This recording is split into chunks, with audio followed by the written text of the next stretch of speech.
Aku ingin hidup 1000 tahun lagi. Selamat sore sahabat RPK, kita jumpa lagi di Jelajah Nusantara kita pada hari ini. Ya, ada Bung Oktavianus Maseka. Selamat sore Bung Okta. Selamat sore Bung Roy. Ya, semoga tidak galak-galak nih. Bang Mulyana Sution. Ya, sore Bung Roy, sehat selalu. Iya, sama ada Bang Ison Hairul ya. Ya, selamat sore Bung Roy, selamat sore juga semua. Ya, kita mau ngomong soal sahabat Chairil Anwar. Aku ingin hidup 1000 tahun lagi. Chairil Anwar itu secara latar belakang ekonomi dia bukan anak gembel. Walaupun nomaden ya, Walaupun nomaden, iya. itu anak mantan bupati, bapaknya Tulus itu di Indragiri ya Bung Ison ya. Ya, di Indragiri. Di Indragiri gitu, Riau. Di Riau ya. Anak bupati itu. Pada masa pergolakan Indonesia tahun 40-an itu kan kita baru merdeka dan Chairil mewakili apa yang menjadi juga aspirasi bangsa Indonesia di antara beberapa karyanya. Yang perlu kita garis bawahi bersama pada Chairil, artinya ketika di era sekarang orang bicara tentang literasi, Chairil sudah melakukannya di tahun 40-an. Ya. Jadi bagaimana seorang Chairil membangun spirit, membangun semangat untuk melawan penjajah, untuk mandiri sebagai orang Indonesia dan bangga bertanggung jawab terhadap bangsa lewat puisi.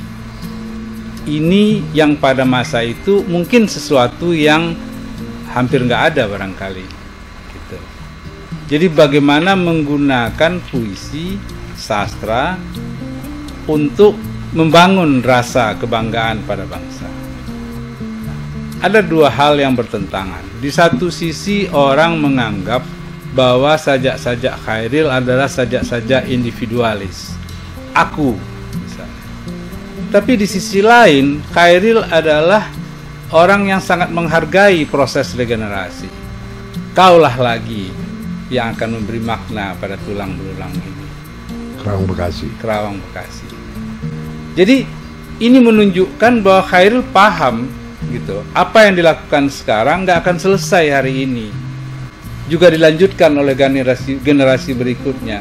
Ini visi yang semacam ini tentulah sangat jauh dibandingkan misal nih dengan para penyair lain yang mungkin bicara tentang engkaulah bulan, engkaulah bintang misal. Gitu. Jadi dia bicara tentang hope about the nation. Nah, ini yang menurut saya yang membuat Chairil bahkan sampai menjelang 100 tahun umurnya, sajaknya masih dibaca orang dan masih relevan. Aku ingin hidup 1000 tahun lagi. Beliau ini termasuk orang yang merdeka secara utuh ya. Secara sebagai pribadi, seorang yang punya karya merdeka dan memang tidak bergantung pada apapun pada saat kita juga baru merdeka gitu ya. Betul.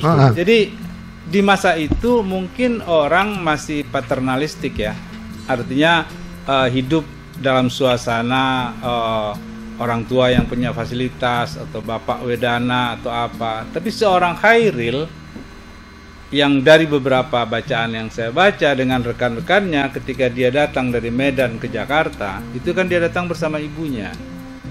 Dan ketika suasana tidak nyaman, sebagian dari teman-temannya itu kembali ke Medan. Tapi Chairil tidak.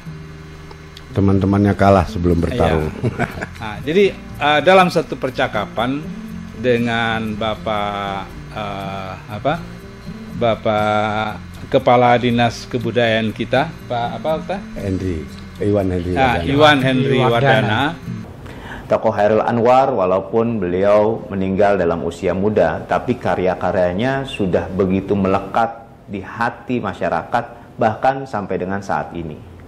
Bagaimana dia awal-awal di masa muda dari bukan asli Jakarta tapi memiliki tekad bulat untuk bisa meyakini dirinya hidup lebih baik di Jakarta. Kemudian banyak pergulatan-pergulatan hidup yang membuat dia matang dan bagaimana mengungkapkan ekspresinya dalam sebuah tulisan. Itu kehebatan dari Chairil Anwar yang mesti kita apresiasi, terlebih di masa mendekati 100 tahun Chairil Anwar. Aku ingin hidup 1000 tahun lagi. Menyambung obrolan dengan Bung Ison tadi, bagaimana puisi itu juga bisa menyemangati orang-orang yang saat itu berjuang.